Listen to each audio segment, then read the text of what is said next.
예, 군대 내에서 병사들 간의 가혹행위가 또 발생했습니다. 해병대 최전방 부대 연평 부대에서 선임병 3명이 후임 병사를 폭행하고 성검까지 한 사실이 나타났는데요.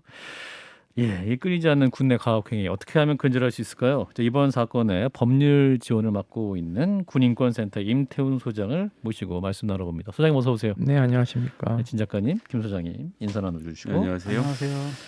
예, 자 해병대 내에 또 군 내에서 집단 가혹행위가 발생했는데 일단 사건 개요부터 좀 간단히 말씀을 주시면. 같은 부대 내에서 이제 그 막내라고 하죠. 이제 그 신입 이제 병사인데 수시로 구타 가혹행위 한 건 물론이고 예.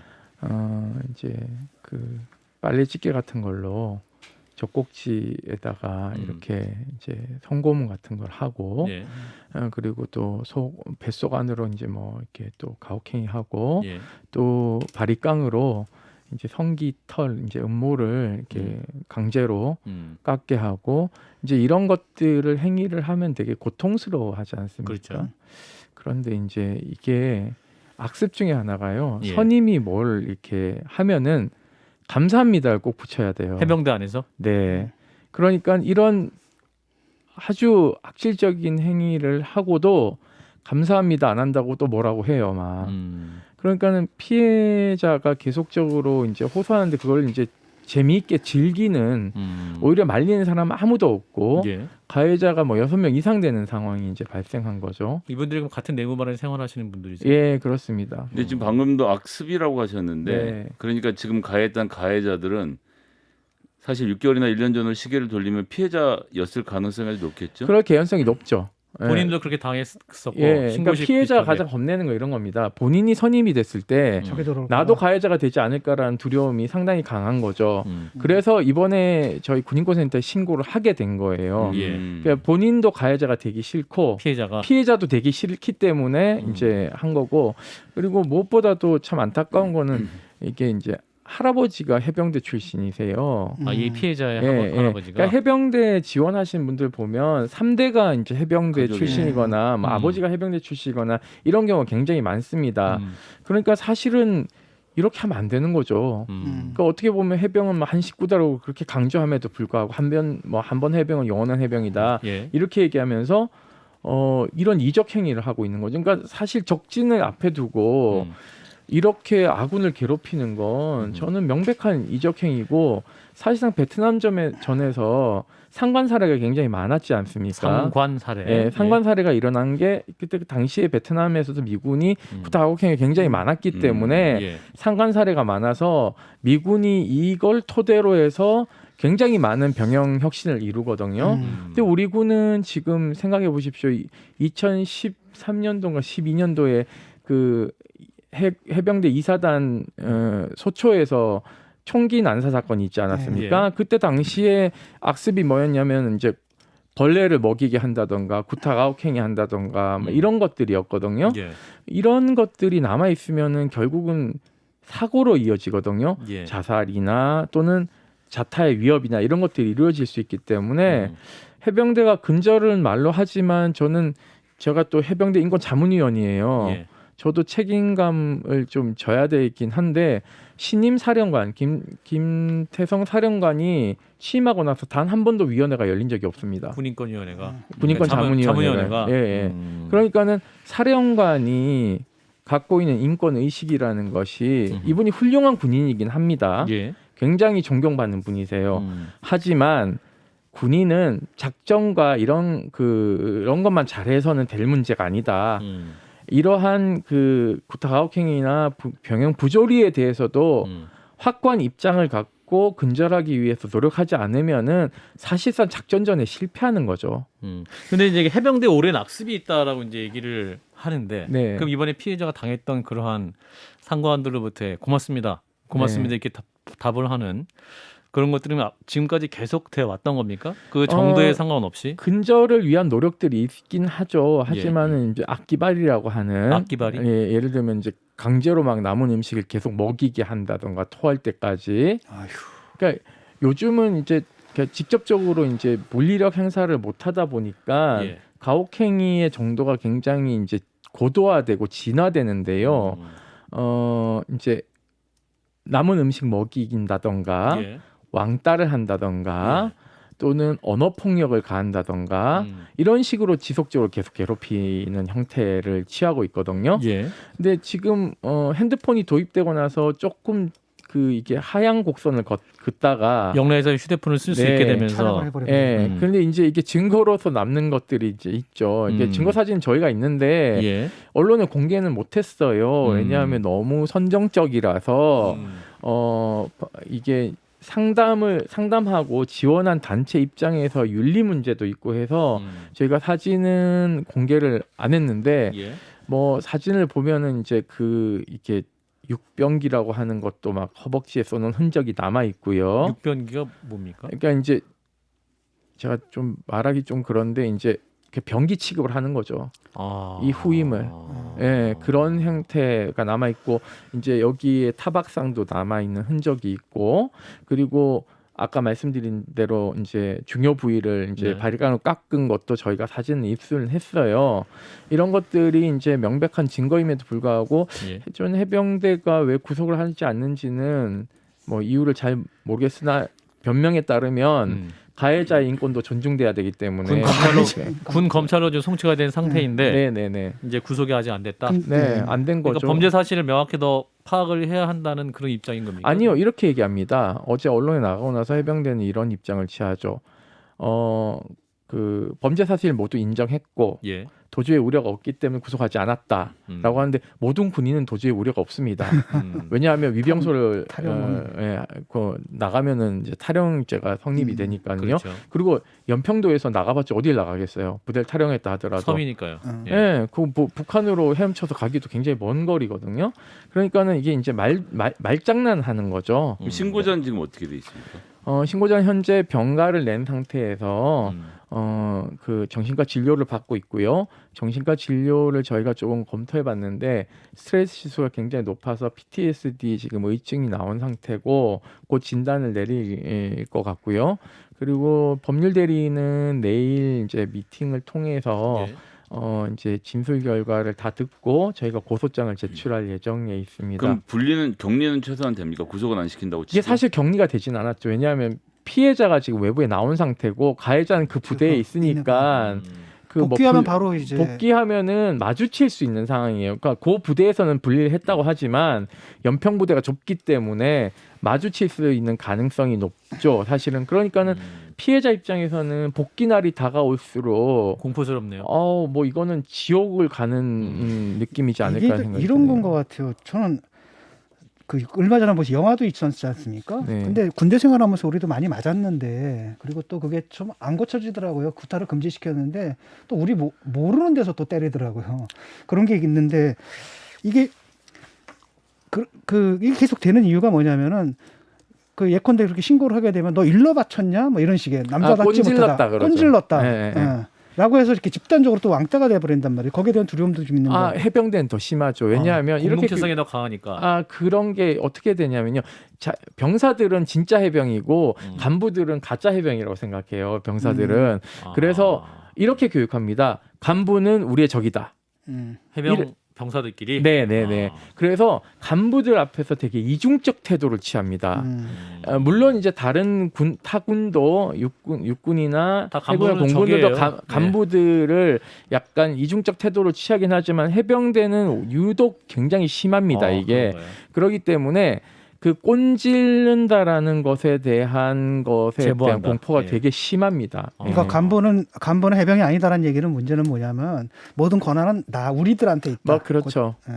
고참병한테 있다. 근데 이제 이 후임 병사 같은 경우는 폭행을 견디다 못해서 그 말씀하신 적이라고 하는 간부한테도 도움을 요청했다는데 그 요청도 지금 묵살됐던 거 아닙니까?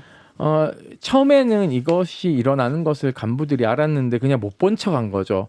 그런데 이제 참다 못한 피해자가 간부에게 신고를 했고 이제 제가 알기로 주임원사한테 신고한 걸로 알고 주임원사? 있어요. 네, 주임원사가 이것을 이제 보고했는데 예. 해병대 사령관까지 보고가 다 됐어요.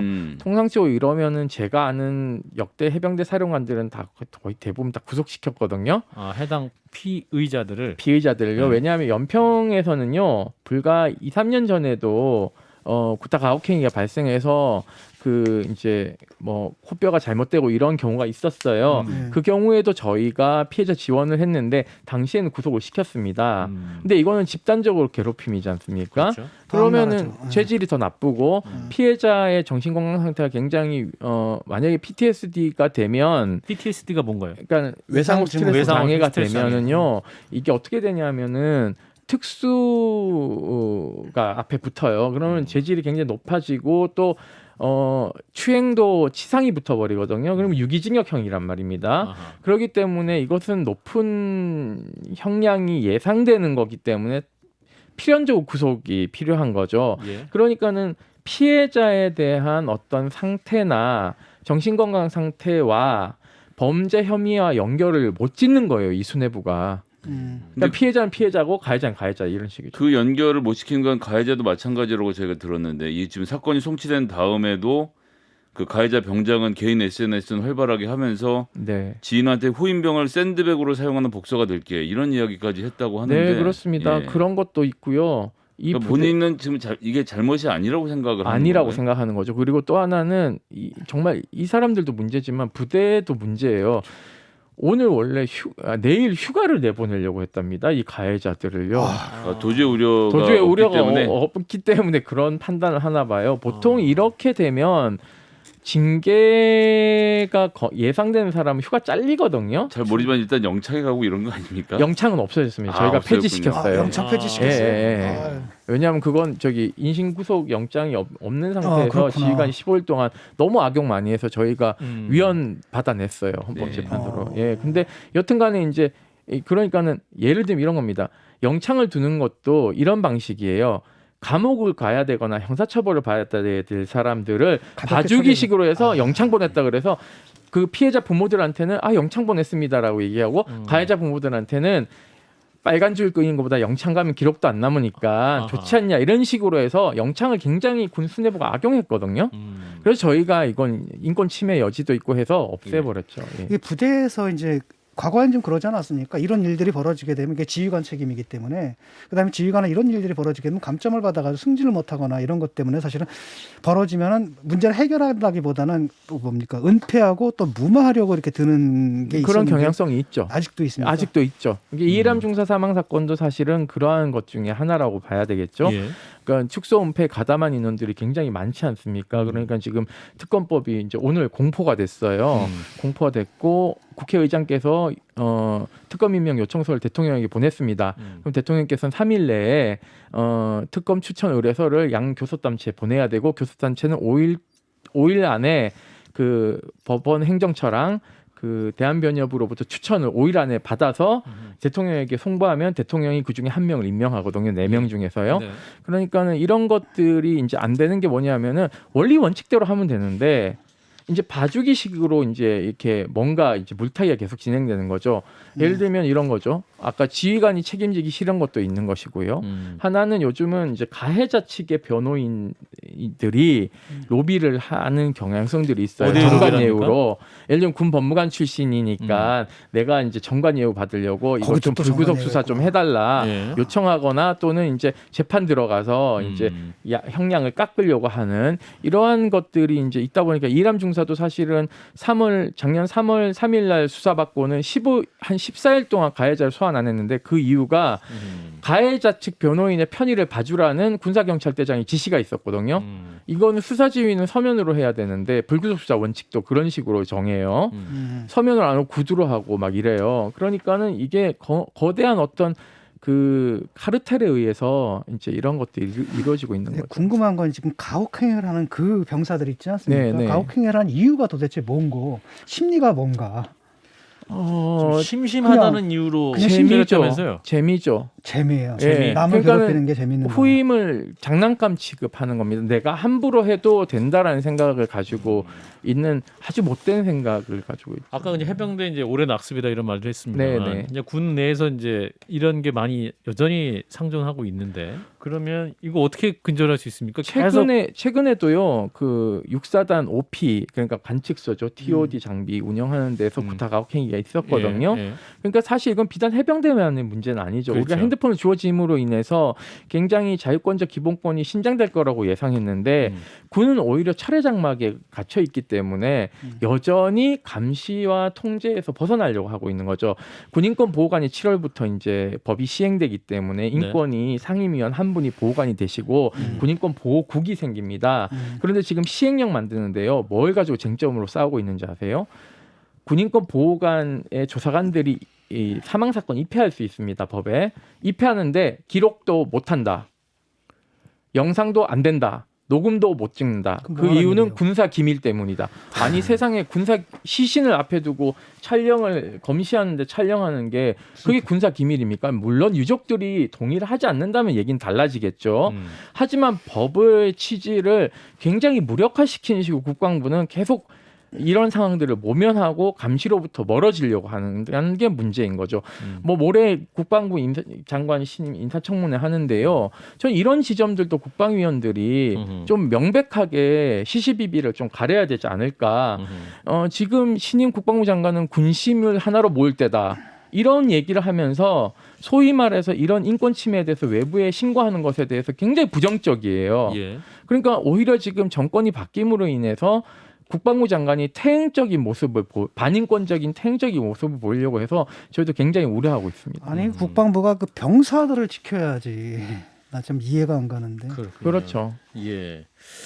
자, 이제 소장님께서 인권센터기 10년 넘으셨잖아요. 네네. 너가 이런 이슈 굉장히 많이 다루기도 하고 언론에 저희가 얘기도 하고 한 해 1,700건 넘게 들어와요. 1,700건. 네, 정말. 이제, 어떻게 네. 접수가 됩니까? 저희가 이제 밤 9시까지 그 이제 상근자들이 당직을 서요. 당직자들은 이제 오후에 출근하죠. 저희가 야근 수당을 줄 돈이 없어서 예. 1시에 이제 출근하면은 이제 밤 9시까지 하는데 밤 9시까지 하는 이유가 9시까지 핸드폰 사용하기 때문에 점호 저희가 전까지. 야간 상담을 합니다. 그러면 요즘은 80-90%가 직접적인 저희한테 제보나 상담을 합니다.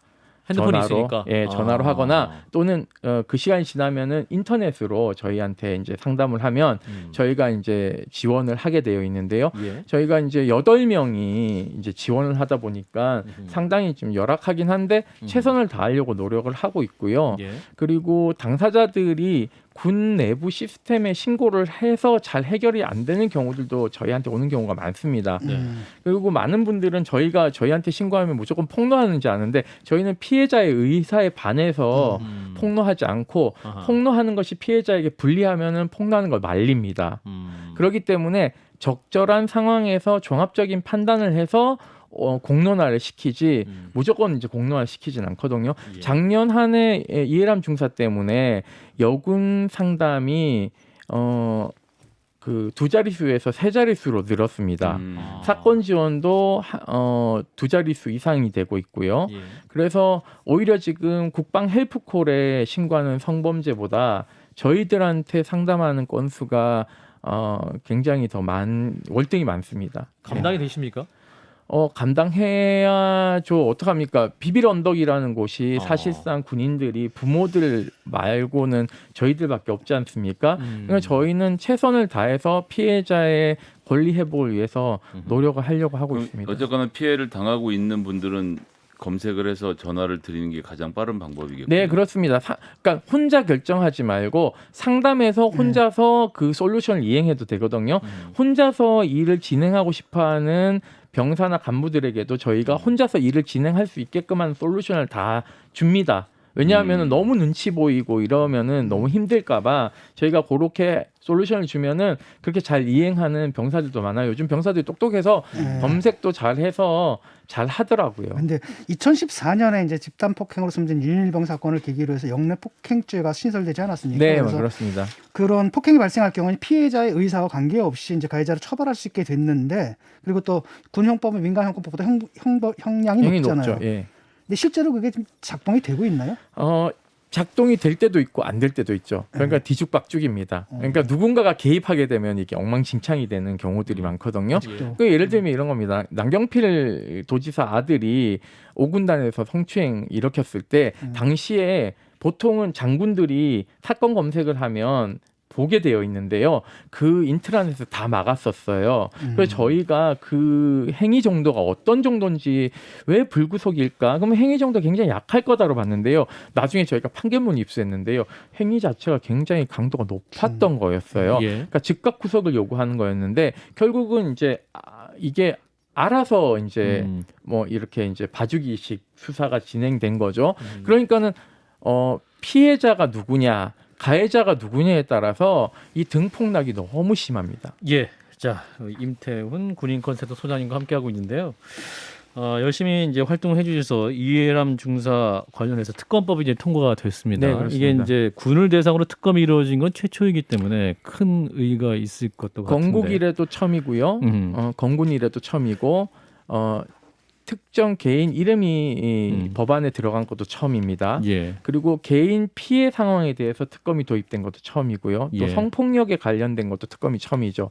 그러니까 최초라는 것이 많이 수식어가 붙는 매우 중요한 의미 있는 법이라고 보고 있습니다. 예. 예. 일단은 그 특검이 도입이 되게 되면 이제 초점이 있어야 되지 않습니까? 이걸 네. 밝혀내야 된다는데 네, 결국은 누가 불구속 방침을 지시했느냐 이걸 밝히는 게 초점이겠죠. 예, 아무래도? 핵심인 중에 하나이죠. 근데 여러 갈래들이 있긴 한데요. 네. 구속 수사를 하지 않은 것에 대한 책임이 누구에게 있는지 가려야 되는 지점이 있고요. 예. 2차 가해를 한 사람들이 지금 사실상 다 처벌받지 않았습니다. 이것에 대한 부분도 좀 검증을 해야 되고요. 그리고 외압이 있었는지도 이제 검증을 해야 돼 있는 거기 때문에 네. 수사 대상 그리고 또 하나는 검찰단이 사건을 지금 엉망진창으로 풀었다는 게 인권위 직권조사 결과 드러났지 않았습니까? 그 공군 법무실장이 공군 법무실에 대한 압수수색이 있기 하루 전에 국방부 군사법원 관계자하고 7분 동안 통화했다는 게 인권위 직권조사에서 드러났습니다. 근데 국방부는 최종 수사 결과 브리핑 때 이 얘기를 언급하지 않고 있거든요. 예. 그러니까 이렇다면은 지금 서욱 국방부 장관도 수사 대상이 되는 것이죠. 그렇군요. 예, 특검법이 통과가 됐으니까 관련한 모든 의혹들 한 점 의혹 없이 다 밝혀질 수 있으면 좋겠습니다. 자, 오늘 말씀 여기까지 들어야 될 것 같습니다. 네, 감사합니다. 네, 군인권센터의 임태훈 소장이었습니다. 고맙습니다.